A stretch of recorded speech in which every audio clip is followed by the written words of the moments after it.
Hi everyone, it's very hot. I decided to record this video in the car and it was a very bad idea. I did have the windows open but it just wasn't doing anything. There's no breeze, it's just really humid.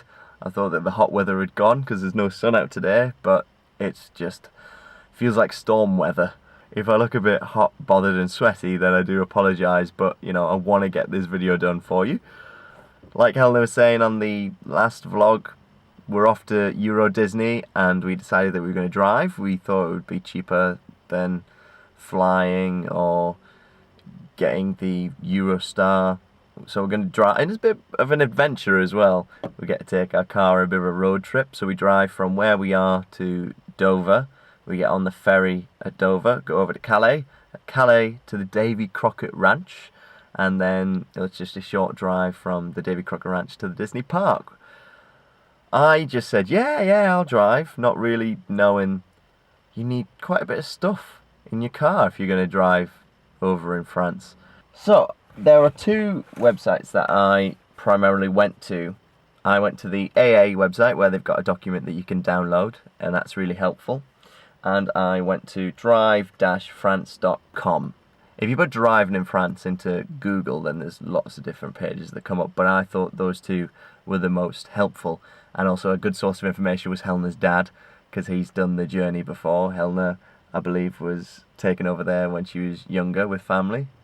Also, that means that David, Helena's dad, had quite a lot of the stuff that we need, which I'll be showing you in this video. So I went to the AA website, and it told me about the documents, first of all, that you'll need if you're driving over in France. I've been utilising my Doctor Who notebook.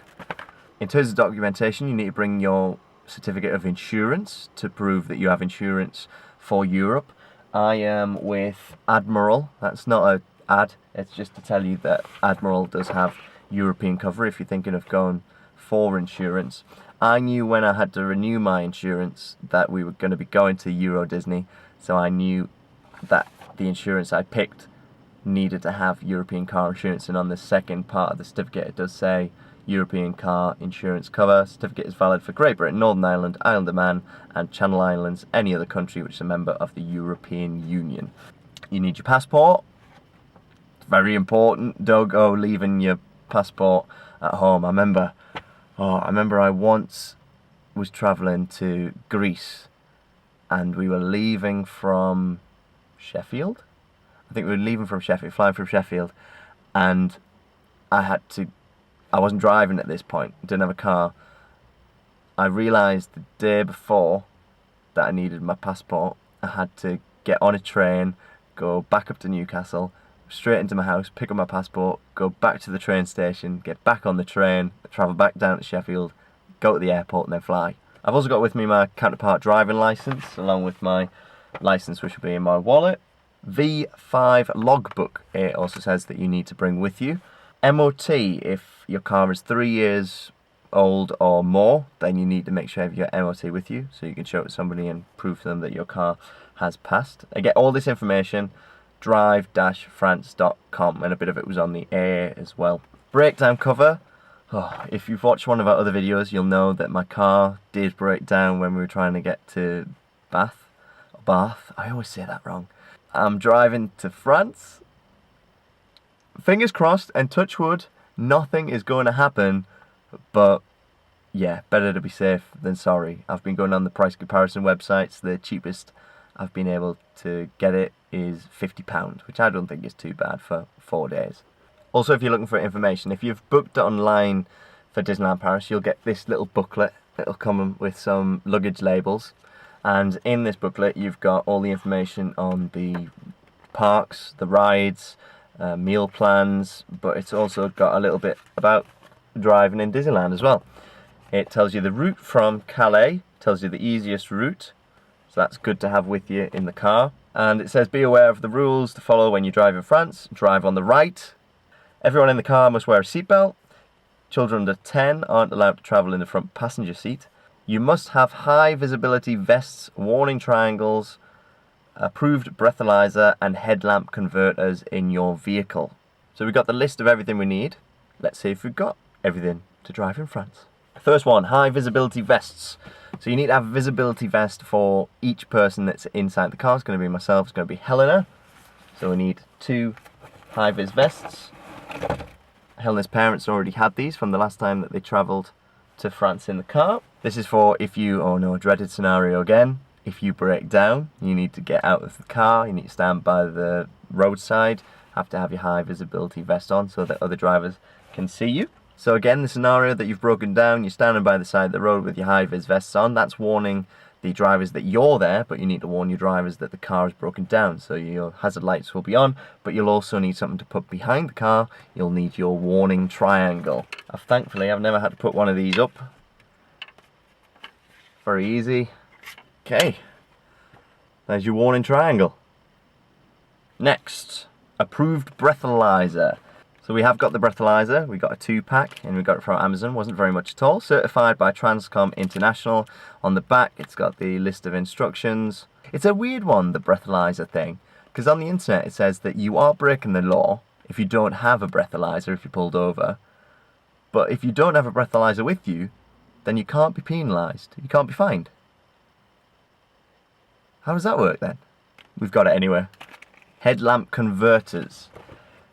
We don't want to dazzle anybody as we're driving, so we've got these headlamp converters. These need to be put on your front headlamps. They have got instructions with them on how to fit them. Wow, it's like a big map. Jeez. So I think you've got to find your car first. Find your vehicle and date on the list and know its fitting diagram. Blimey. Right, okay. Ford Fiesta 2. Fitting diagram 2. You just go through the list. It's got the list of the cars on there. Find your car, find your model, find the year, and then you go on to the other page, which has a list of how to put the deflectors on. I'm sweating. So hot.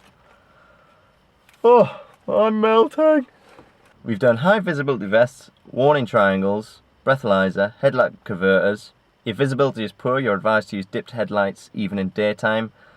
So cars without the European stars, emblem and nationality as part of their permanent number plates must show nationality stickers on rear bumpers. GB. So just to let you know, I got the GB stickers, the breathalyzer, Eurolight beam reflectors. I got them all on Amazon. They're all separate, all came separately, but it was £7 total. Some people were wondering if you needed a fire extinguisher in your car, because I think you did in the past, but it's not a requirement now. You don't have to have one. And this isn't a requirement, but we were in town yesterday, we saw it, it's £1. Air freshener, Star Wars R2-D2, come on. If you're using your sat-nav to get to France, then you need to make sure when you're in France you've turned off your speed camera detector settings. They don't want you to have those on. I guess it's so that you're adhering to the speed limit at all times and you're not just slowing down because you know that there's a camera coming. Oh, on a side note, does anybody else nickname their sat-navs? Our first sat-nav was called Margaret. This sat-nav is called Doris. Something else that I've got inside the car that I found inside the glove box. Got a universal car bulb kit. This is handy to have. It's not a requirement that you have a car bulb kit with you. It is recommended because if you get pulled over, you need to change your bulbs and you haven't got any bulbs, you will get an on-the-spot fine. I was confused by the low emission stickers. You do need a low emission sticker if you're driving right in the centre of Paris. But I went on to the Disneyland Paris Facebook page and I messaged them and asked if I needed a low emission sticker for the car, and they said because you're driving on the outskirts you don't need a low emission sticker, so you can save your money there. But if you are planning on driving in the centre of Paris, do get one, because if you don't have one and you're pulled over, it's a £117 fine. Alright, so that's everything for inside the car.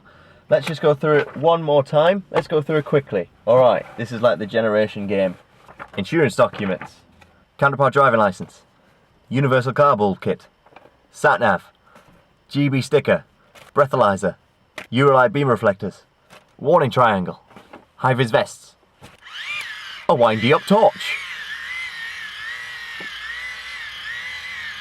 That's really addictive. Air freshener,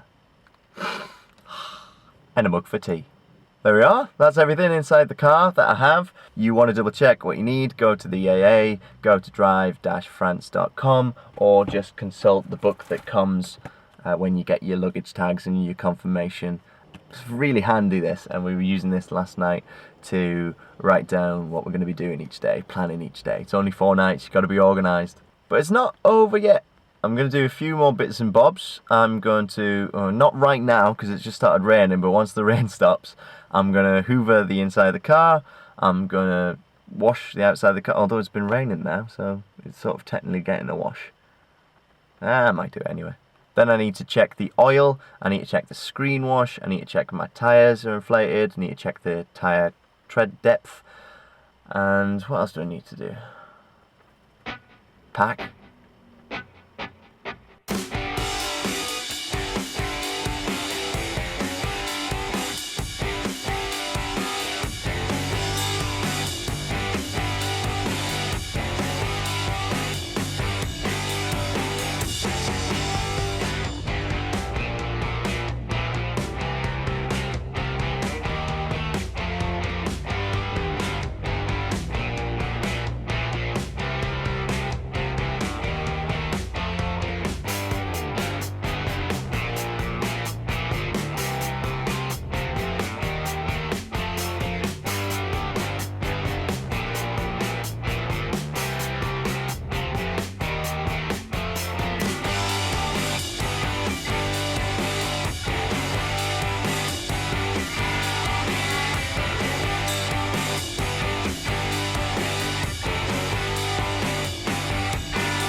Alright, so it's just too hot to do anything else, so I'm going to leave washing the car today. I will wash the car before we go to France, but I'm just too hot to do it today.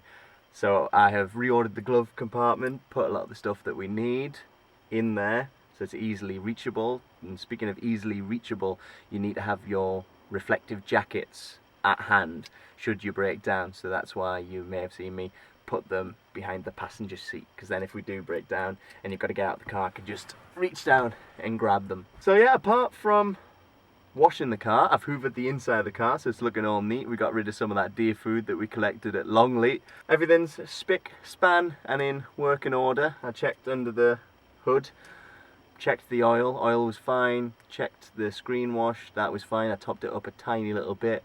I checked the engine coolant because that is what let us down when we were on our way to Bath, but that's still full and it's not leaking. Covered everything. So I hope this video was helpful to you if you are gonna drive over to France, and the next vlog you will see will be of us heading over to Disneyland Paris. Really excited. Anyway, thanks for watching. I'll see you later.